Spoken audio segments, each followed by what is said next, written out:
Hey everyone, it's 10 Types, and today I was looking for some decks to play post-rotation. I have a few, but I was like, ooh, maybe there's some fun little decks online that I can play post-rotation that are like interesting and unique. And the answer is no. The answer is definitely no. It's mostly control. This is not the tournament. This is the first tournament I opened up. It's all control. It's like all control, which is sad. It's not all control, but it's a lot of control. Control's very good. I'm actually fine with control being good. It's maybe a little too good though. I'm not a big fan of Stellax, but it's very good. Anyways, let's hop into the meta. First of all, this is the if you go to the play.limitless set as Temporal Forces, standard, obviously. Wait, have there been any expanded events? No, that is not a surprise. So you go to standard and you look by decks with the most win rate. Yo, look, it's single strike Lugia. Yeah, Limitless is not quite right on this. So yeah, I'm not going to be looking at this page. Normally I would. I guess I could look at by share percentage of his Charizard, Lugia, Chimpao, this deck called Future Hands, which I don't like the name of, but it's fine. I've been seeing this deck so much on ladder. It's free, or it's essentially free. And yeah, but then Snorlax Control, it should be Control. It says Stall, but it's a Control deck. Great Tusk Mill, which is similar to Snorlax. They're different, but they're both going for alternate win conditions generally. Lost Zone, two Lost Zone decks, Lost Zone box. This is like the regular Lost Zone and then Giratina Lost Zone box. It's not actually a box, it's just mostly Giratina. And then Ancient Box, which is, I guess, also a box, but it's mostly Roaring Moon, the single prizer, and then other, and then generally for me, the main decks are the ones that would be above other. That did not select the cards I wanted. There we go. That looks okay. There we go. So yeah, those nine are, I guess, the main decks. But as you can tell, with single strike Lugia being one of the best decks, this is not. If you're wondering, this isn't some like weird miscategorization. No, it's single strike Lugia, which has rotated. So we are not going to look at that. We're just going to look at tournaments. Obviously, tournaments aren't always perfect either for determining stuff. Like what you should play on the ladder, but they can be useful. So we'll take a look at some decks. First of all, we'll look at, and I've not looked at the results, so there will be a little bit of scrolling around and looking for stuff. But the winner of this first event was Lugia, and Lugia was in the top 8 of all the events by the same person. No, looks like not. So let's open these lists. I believe this works. Yes, the new cards are in Limitless. They're all very similar, these lists. I'm going to flip between these three. Okay, so we have Lugia, which puts Archeops into play, which accelerates a bunch of special energy. Pretty much we have Chinchino, which it's attack special roll. It does 70 for each special energy card attached to this Pokemon. I said in one of my previous videos, I made a video about it, and I said it might be the best deck, and it might be. Chinchino is very good. If you do Archeops, which accelerates 2 special energies, and you do 2 of them, you're hitting 280 damage, which is a lot. So yeah, that will one-shot most things, not everything certainly, but a lot. And then if you attach a fifth energy, that's going to be hitting 350, which will be one-shotting most things. I've made a few videos recently, and that will not one-shot the Pokemon in those decks, but in most scenarios, it will be taking one-shots. And yeah, pretty straightforward. You have Lugia to attack with and Snorlax as well. Only one Snorlax to me feels like not a lot. Also, the lists are short. Generally, in Limitless, looking at this display, assuming they haven't changed it, and this will depend on, I think, your screen size, but at least for me, and for a lot of things I've seen, 3 rows is not a lot of rows. Usually you have more. In terms of A-specs, they are running Master Ball. This is not the best A-spec. I don't know why this one has this art and this one has this art. I have no idea. It's probably some weird glitch in Limitless, but because it should all show the same art. But anyways, Master Ball is an A-spec, the A-spec of choice that searches for any one Pokemon. It's really good in Lugia. It's not really good in Lugia, but it's pretty nice. It's like another Ultra Ball essentially, and you don't have you want more Ultra Balls. Ultra Balls is really important for your deck. Capturing Aroma and Great Ball are not very good. So anything, I mean, they're not terrible. Capturing Aroma is decent, and Great Ball is, I guess, also decent. But yeah, honestly, the deck's kind of weird. Like running Serena, which isn't that good of a card, but doesn't force you to discard your whole hand. It just discards some. Jacques searches for 2 evolutions. I was gonna say stage 2s or stage 1s. No, it's 2 evolutions of any type, so it can get Archeops and Lugia. It's kind of the replacement for Professor Burnett, which rotated. And we do have Mist Energy, stopping effects of attacks. Looking at the other good decks, some have effects of attacks. It's good though. It's pretty decent. It's good against Lost Zone. It's good against Roaring Moon, which EX, which does not see that much play right now. These other lists, pretty similar. Oh, this one runs 2 Luminions, Collapse Stadium. Um, yeah, Luminion V is a bit of an issue. Oh, these lists are actually the same. Okay, so I don't think it's the same person, but let's see. Yeah, it looks like it's not. They might have copied them, to be honest. This might be. There's a list that won a big Japanese tournament, which is the list I played in a video, um, and it might be the same list. Anyway, so yeah, pretty straightforward Lugia stuff. Jet Energy is good. Gift Energy is really good. People didn't play this that much before rotation. It was like it's definitely the best special energy outside of maybe Double Turbo because it lets you draw till you have 7 cards in hand when you're knocked out. Jet Energy is decent. It's drawing, but yeah. And we do see one therapeutic. I do think another Snorlax would be useful. If your opponent's able to kind of mess with your setup, then you're kind of in a bad spot with Chinchino, which is more setup heavy than Snorlax, but for the most part, just a very straightforward, good deck. Next up, we have a Giratina Lost Zone. And yeah, Giratina Lost Zone, as I said in my video, my ranking of the decks before they came out. Also, I don't know what the other decks are. Oh, no, I do. Yeah, I know what this one is, and it's Control. But we'll get to that. So we have Lost Zone Giratina, 2 lists here. And I've not, as I said, looked at the list, but yeah, these are pretty much what I thought. Pretty boring. But we do see this one running for Jet Energy, which I'm not a massive fan of, but they are doing that, which is fine. With lower counts of Switch, though, I definitely think you want for a Switch because it's a really good card. But anyway, we don't see that here. This is not obviously my list because yeah, but we do see Radiant Greninja, Iron Leaves EX, which when you play it from your hand onto your bench, you move energy to it, and it does 180, which one-shots Charizard EX. It's very good. Charizard is highly played. We will be looking at some Charizard decks. It's really highly played. It was like the most hyped deck coming into post-rotation. It's like fine. I mean, it's certainly a good deck, but it's not the best deck. It's good. But yeah, Iron Leaves is a nice little counter to it. We do see Buddy Buddy Poffin. The weird thing is it grabs literally just Comfy and Manaphy, I guess. It grabs Manaphy, but yeah, so just for basic, it's like Battle VIP Pass for just Comfy, pretty much, but on any turn, which is nice. And we do see 4 Nest Ball as well. Yeah, certain things that I'm not big fans of these lists, but we do see Prime Catcher as well. That replaces this list only runs one copy of Boss's Orders. It runs a Counter Catcher and a Prime Catcher though. We do see Temple Sinnoh as well. Instead of Path, I guess is kind of the idea. It's Disruption. It's not even that good though. Like against Lugia, which is literally all special energy, it doesn't even hurt them that much because all that matters is that it is special energy for Archeops and Chinchino, but that's fine. Yeah, pretty straightforward deck as well, not changing too much for the rotation. Next, we have Ancient Box. We just have, I think, one person. Yeah, just one person playing it, finishing it in the top 3/4. I think this is it's literally Lost Tina. Yeah, I think it's a regular like bracket top 8. Anyways, so for those of you who aren't familiar with this deck, you do have a Koraidon, which does 30 for each of your ancient Pokemon in play, and then Roaring Moon, which does 70 and 10 more for each ancient card in your discard pile. If you've played against this deck or with this deck, at least in my experience, it's kind of bad, or it's kind of slow. It's interesting. It can be really powerful, but you need to get a little lucky. We even see Prime Catcher. There's an ancient ace spec, which they're not even running here, but you have ancient supporters and all these ancient cards. And the idea is you just hit fast and hard. We do see Roaring Moon EX here as well because it's good. And Dark Patch, and so you can go with Roaring Moon EX, but it's not obviously turboed towards that. We don't see Squawkabilly and things like that.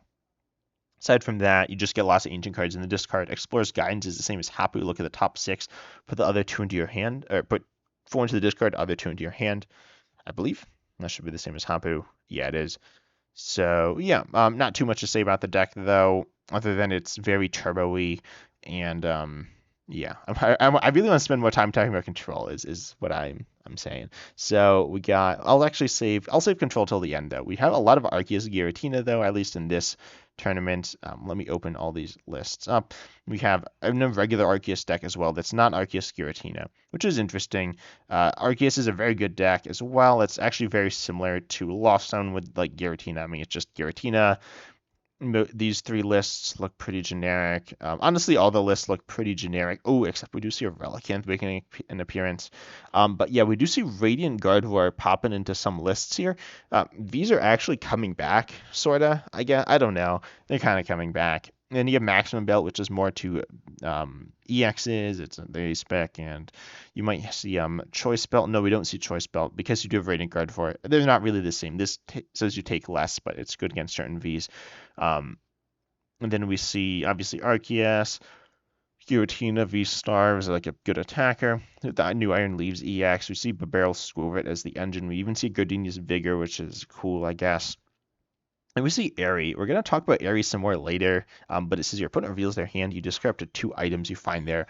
This is really good against, obviously, any deck that plays a lot of items that are like needed in certain scenarios.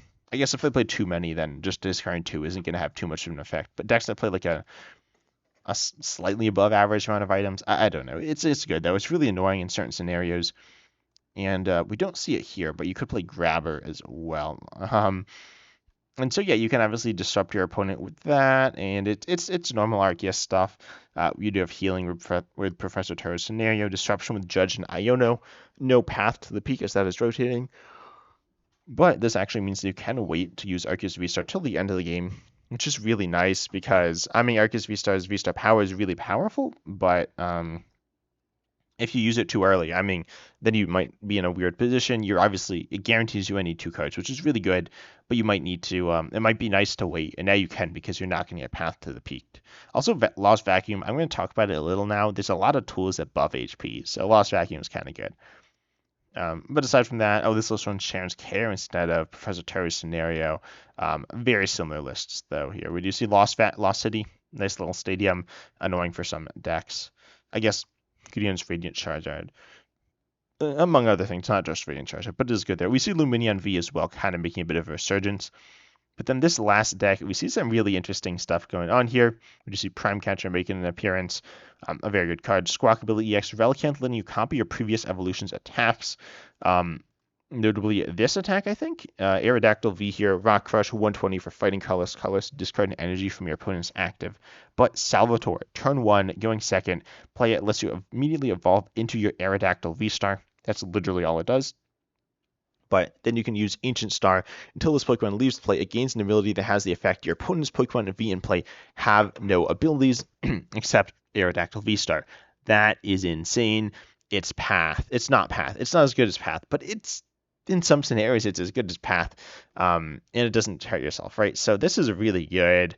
Potentially, it's not good in every scenario, but it is good in some. You do see Crushing Hammer, and you do have Aerodactyl V, so you can really annoy your opponent in terms of energy. We still see an every, and also Aerodactyl V-Star. I mean, it does big damage, which is never bad. It does mill the top 3 cards of your deck into the Lost Zone, which is not ideal, but it's okay. It's fine. It's fine. Yeah. Next up, I'll talk about Chimpao. Chimpao is also really good. It's kind of killing this. It killed this event, I guess. I can't say that. I'm gonna get demonetized now. But yeah, we see 3 in the top, 24, I guess here, and then we see pretty straightforward stuff, to be honest. It's Chimpao with Baxcalibur, and this list runs a Kyogre. 2 of the lists run a Kyogre. These 2 look very similar. We see Frigibax and Baxcalibur, Bidoof and Barrel, Chimpao, Radiant Greninja, Iron Hands. Yeah, Iron Hands is like everywhere, at least on Ladderus everywhere, but in a lot of decks it's everywhere as well. We do see Pokestop, good old Pokestop, keep gambling, and yeah, Buddy Buddy Poffin gets Bidoofs and Frigibaxes, which is really good. It gets Manaphy as well, but getting like a lot of your setup stuff's really good. We see Canceling Clone making an appearance, which is good. It's good in a number of scenarios, mostly like the Manaphy stuff, but it's good in a few other ones. And yeah, pretty straightforward. It's still really good. We see no boss. We actually see no boss. We see Canceling Cologne and Prime Catcher. So if you can item lock them, they can't gust, which is kind of good. But yeah, it's pretty much the same deck you've seen before if you've seen Chimpao. I guess we'll talk about Charizard now. We haven't talked about that yet. As I said, there are a few Charizard lists. It's still a really good deck. In my opinion, a little bit overhyped, but still really good. Still definitely top 10. That's a lot of cards. It's going to take some time. What is going on in some of these decks? Okay, that is interesting. That is not what I was expecting. I was not expecting to see a lot of Gengar. What on earth? That I've not looked at the results. So Gengar, I guess I'll talk about that now. Gengar has its ability that says once during a turn, you may switch your bench with one you're active. I honestly don't know why this is in the deck as opposed to just some switch cards, but it's interesting. We do see 4 Rare Candy. We see Pidgeot as well. Mostly Pidgeot stuff. Pidgeot's really good because there is no path to the peak, so Charizard gets better. Then you have Maximum Belt to fix some damage. Most lists are running that. This one is running Prime Catcher.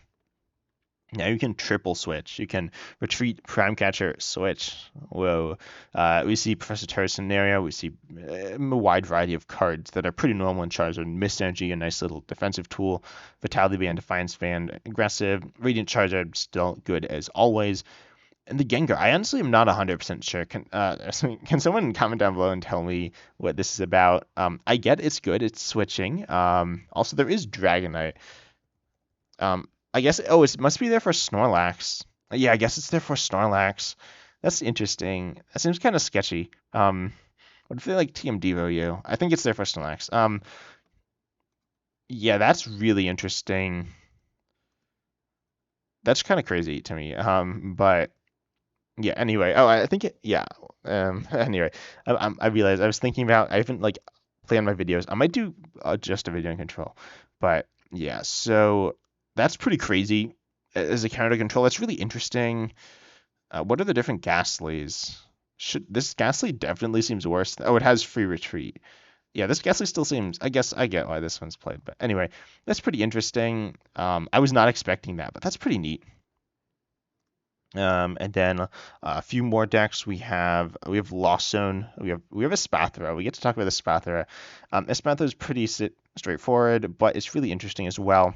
It says as long as it's in the active, your opponent's active, their opponent's active Pokemon's attacks cost 1 colorless more. There you go. I can't speak so well. Sideball here does for 1 colorless 30, but 30 more for each energy attached to either actives or to both actives. So this will build, especially when your opponent has to attach more. And then you have Zadu, which is just going to go ahead and accelerate a bunch of energy into play and draw you cards. We do some Mimikyu, Mew EX, Bayonet as well to item lock. Bayonet's pretty interesting, but in this scenario, it's not as interesting, and it's not so interesting to go against. Rigid Band will give you more, not HP, but you take 30 less, which is pretty nice. Prime Catcher and Counter Catcher to disrupt, and you just have a pretty decent deck here, all in all. Not too much to say about it. It's not like a super dominant deck right now, but I think it has potential to be really good. Also, it is grasping. It does hit weakness on Charizard. That being said, you cannot accelerate to it with Gardevoir EX because it is grass. And a few more decks we have to talk about. I guess just 2. That will be Lost Zone, a regular Lost Zone box. The new tech here is Hoopa EX. Aside from that, it's normal Lost Zone stuff, I guess. I mean, you have Iron Hands EX, Raikou V. Iron Hands EX takes extra prizes. Raikou V, Radiant Grinch to spread. Sableye to also spread. And Roaring Moon EX to one-shot literally anything, unless they play Mist Energy, which a few decks do. More decks do than play Pokemon that actually, like, are stopped by it, but, that's fine. So then we have Hoopa EX with its 2 attacks here. It is a Terra-type Pokemon, a fighting type. I think it's the best Terra basic. I could be wrong.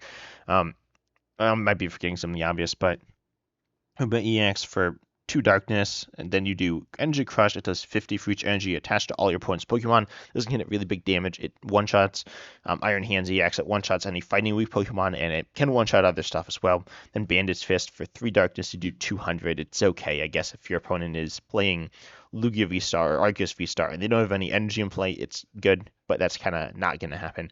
So, yeah, mostly Energy Crush here, though. It's interesting. It's not amazing, but it's interesting.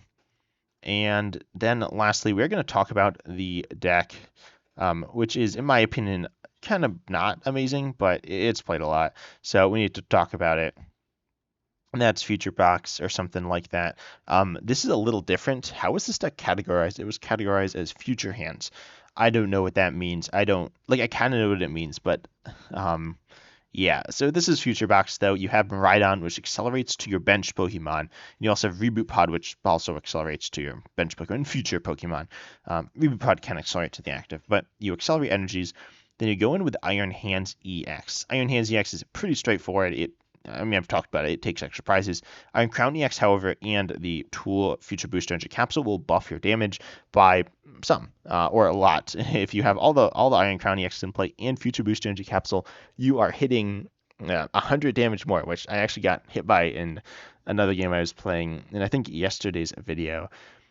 Aside from that, you have Heavy Baton, which says if it's essentially on your iron hand, and then your opponent goes ahead and knocks it out, then you move a bunch of energy to your bench. You can attack with Iron Leaves EX as well if you have all your energy in play, all your grass energy, which I mentioned earlier. It's a charge out counter, pretty decent. But anyways, that's all for today's video. If you enjoyed, consider liking, subscribing, hitting the bell, all that good stuff. I'm going to be covering Control in next video. And as always, I'm excited to see you in the next video.